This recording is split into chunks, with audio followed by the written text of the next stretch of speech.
If you were to come to me and ask me, Ari, how do I tell if I'm getting a terrible deal on my car given the current circumstances with the chip shortage, inventory shortages, and whatnot? I would probably tell you to focus on these 4 areas of the deal. A lot of my videos will give you general advice on how to buy a new or used car. However, in this video, I wanted to discuss some super specific tips relating to what we're going through now in the automotive industry. Many people on the market are having a hard time locating the vehicle that they're looking for, let alone finding out if they're getting a good or bad deal. And what I want to do for you is lay out exactly if you can find the car that you're looking for, how to tell if you're getting robbed blind or you're paying what pretty much everybody is going to be paying at the lowest. What is happening, guys? Ari here from negotiationguides.com, and by clicking here or the link in the description below, you'll be able to shop pricing from local dealers for new and used cars.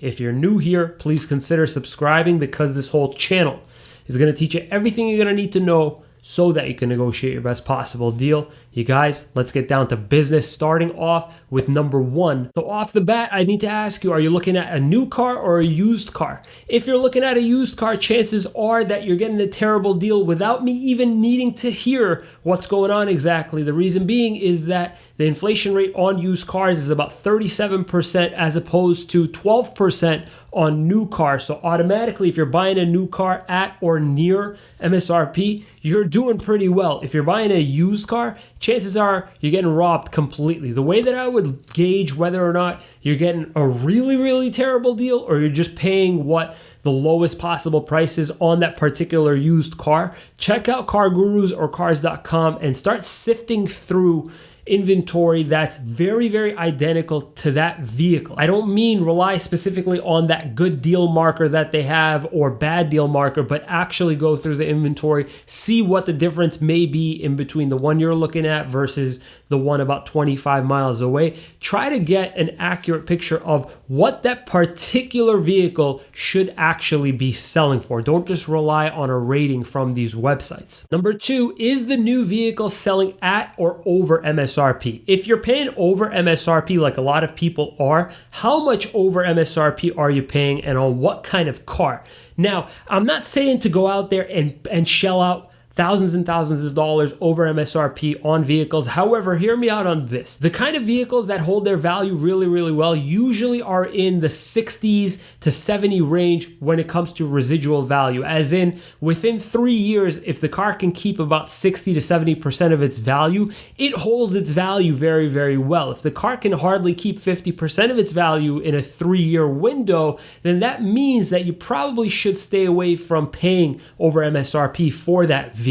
Now, caredge.com is actually a really good tool that I recommend to people to try and figure out exactly if your vehicle is going to hold a significant amount of value over the next 3 to 5 years, because chances are you may get rid of it in 5 years. If you're looking at a vehicle, say that has like a 65% residual, as in it's only going to lose about 35% of its value over the next 3 years, and the dealership is asking for MSRP or say even just 10% over MSRP, then you're actually not doing too bad given the current circumstances. If you're looking at a vehicle that's going to lose 50% of its value over the next 3 years, but the dealership is trying to charge you 10 to 20% over MSRP for it, stay away from that vehicle. My rule of thumb right now, given the current circumstances, if it's a decent car, if it's a car that's going to hold about 65% of its value over the next 3 years, paying MSRP up to about 10% over MSRP is probably the best that you're going to do on that vehicle. If you're talking about a vehicle that's in the 50s, make sure you're getting it at MSRP, no ifs, ands, or buts. Number 3, is the price of the used car that you're looking at relatively close to the price of the new one?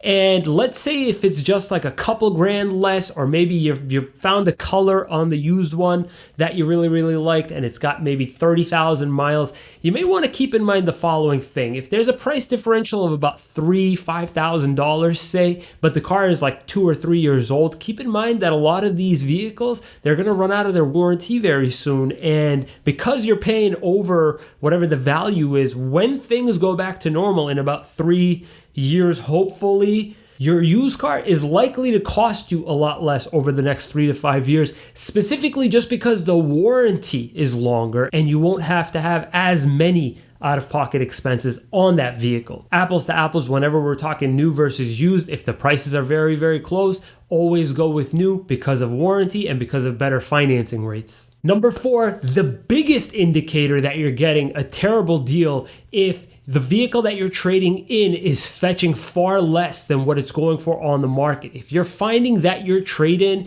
is maybe going for, say, like $25,000 on the used market at local dealerships, etc., and they're only offering you, say, $15,000, do not settle for much less than $25,000. Here's why. If you're looking at a used vehicle or a new vehicle that's selling at or over MSRP, why shouldn't you ask for at or over retail price for your car?